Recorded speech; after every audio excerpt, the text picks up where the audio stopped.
Welcome back. This is the very last lesson of Mod 6, and then we're going to do a whole week and a half of review, and then you're going to take your last test, and then you are all done with school. I'm so proud of you. So you're almost there. Okay, so review. Determine which graphs are proportional. So remember, for a graph to be proportional, it needs to be linear, and it needs to go through the origin.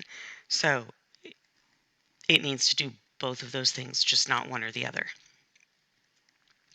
So looking at graph A is linear, but it does not go through the origin, so it is not going to be A.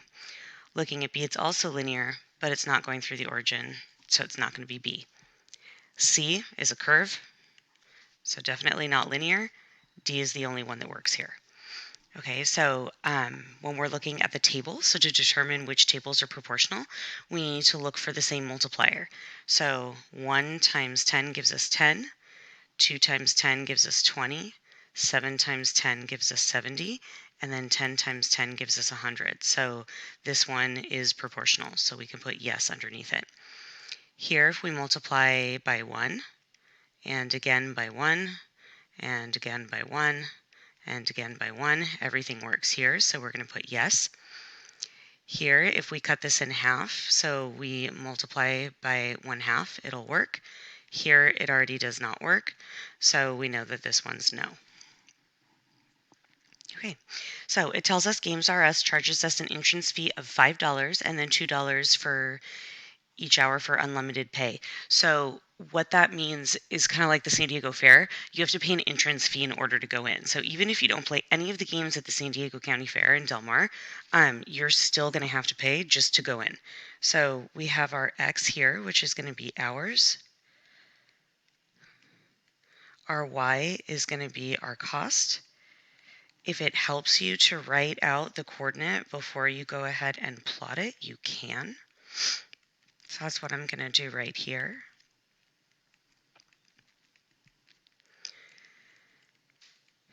And now we're going to go ahead and plot the point. So just to get in the gate costs $5. So notice that it doesn't have a 5. So halfway between 4 and 6 is 5. So we're going to plot it there. We have 1, 7, 2, 9, 3, 11, 4, 13, and 5, 15. So when we connect these, we forgot to give this a name. We're going to call this Games R Us. We notice that it is linear, but it does not go through the origin. So when it says, is the cost proportional? The answer is no. When it says explain using the graph, we can say the graph does not go through the origin.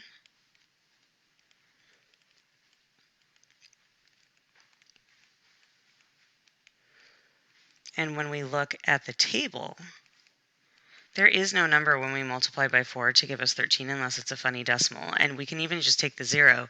0 times anything is not going to give us 5. So we can just say there is no number to multiply.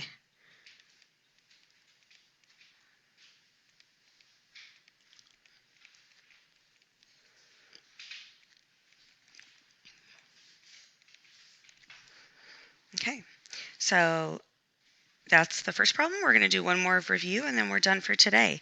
So it says that Peter would like to rent jet skis for his birthday party. He's turning 16. Crazy Rentals was found to be the least expensive, but they only have 8 left to rent for the day. He was looking to have the party. Each jet ski holds 3 people. So our X goes on our horizontal axis, our Y goes on our vertical. So this is going to be number of jet skis. And this over here is going to be our number of riders. So again, if you like to plot them out, we've got 0, 0. We have 1, 3, 2, 6, 3, 9, 5, 15, and 8, 24. And if you want, you can go ahead and press pause so that you can try and see if you can graph it on your own and see if it matches. If not, I'm happy to do it with you. We're going to go over 1 up 3,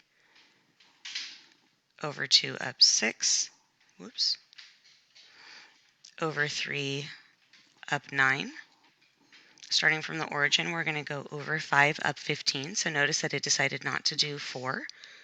So you have to be careful to make sure that you're not adding extra points in there. And then over 8 and up 24. And then we're going to go ahead and do the best we can to connect this. And if you have a ruler at home, I would definitely suggest doing this with a ruler. I would be using a ruler if the screen allowed me to. Okay, so is it proportional? And the answer is yes, it is proportional. When it says explain using the graph, we're looking for two things. So the graph is linear and goes through the origin.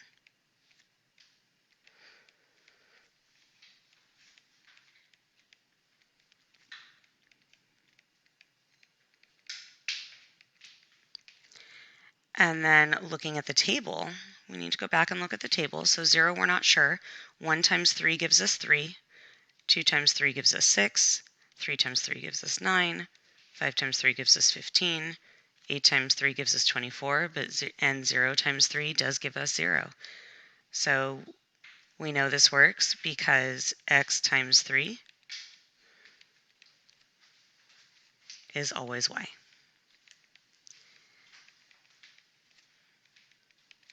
Congratulations, you've made it through all of the new material for distance learning.